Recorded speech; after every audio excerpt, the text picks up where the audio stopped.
Right now, there's someone who hasn't left their room in 2 years. They're awake, scrolling through their phone, ordering food online, watching the world pass by through a screen. In Japan, they call them hikikomori, modern hermits, and there are over 1 million of them. But here's what's strange. This isn't just happening in Japan anymore. It's spreading across every continent, and the psychology behind it reveals something unsettling about how our minds can trap us in ways we don't even recognize. Let me tell you what actually happens inside the brain when someone spends 99% of their time indoors. Most people think isolation is about being antisocial or lazy. That's not what the research shows. Studies from 2023 found that between 54 and 98% of people experiencing extreme social withdrawal have co-occurring mental health conditions: autism spectrum disorders, mood disorders, personality disorders. But here's the twist. Many don't. Some people retreat into total isolation without any diagnosable mental illness at all. So what's really going on? The pattern usually starts small.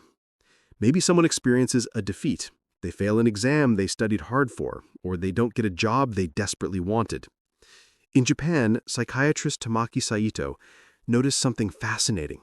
These individuals don't just feel disappointed, they experience what he called defeat without a struggle.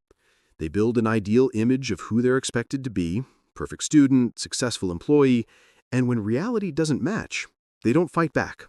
They disappear. Their sleep schedule flips. They're awake at 3 a.m., asleep at noon.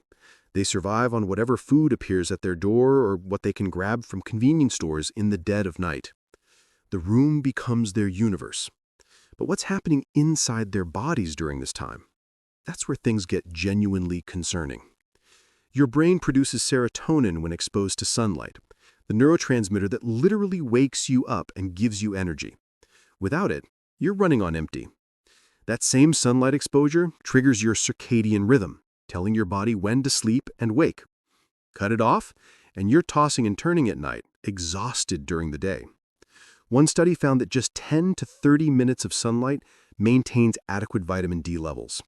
Go below that consistently, and your bones start weakening, your immune system falters, chronic diseases like diabetes and hypertension become more likely. The emotional toll is even more devastating. Research shows people who stay indoors chronically experience heightened anxiety and depression. They're not experiencing the same things day after day, they're experiencing nothing. The psychological term for this is stagnation. You're alive, but not living. And your brain knows it. What makes this particularly heartbreaking is that many of these individuals desperately want to reintegrate. They watch society through social media, through gaming, through screens, what researchers call social death. They're ghosts observing the living. A 77-year-old Japanese mother described her worry perfectly. What will he do when I'm gone? Her son is 53 and hasn't left his room in decades. He's entirely dependent on her, with no plan for what happens when she can no longer care for him.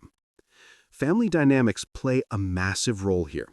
Saito identified a common pattern: overly close mother-child relationships paired with emotionally absent fathers.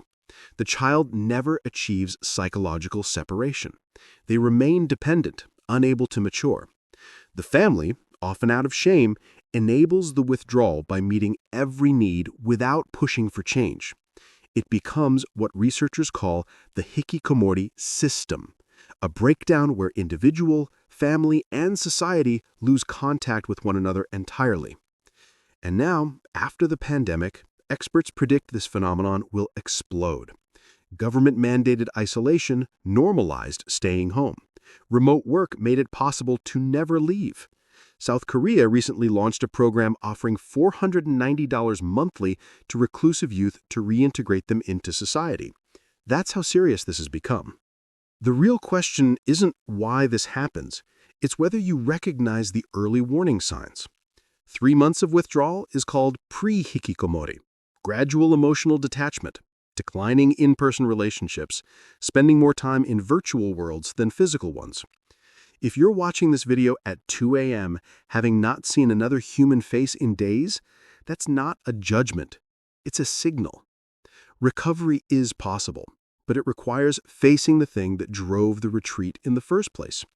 Therapists use gradual exposure, leaving the room a few times daily, walking when no one's around, eventually working up to bigger changes. Mental health support, both online and offline. Family therapy to rebuild communication. Some people, like Japanese artist Atsushi Watanabe, found recovery through creative expression and social activism. But here's what research makes clear. The earlier this pattern gets disrupted, the better. Once withdrawal becomes entrenched for years, breaking free becomes exponentially harder. Your brain adapts to isolation. It becomes your new normal.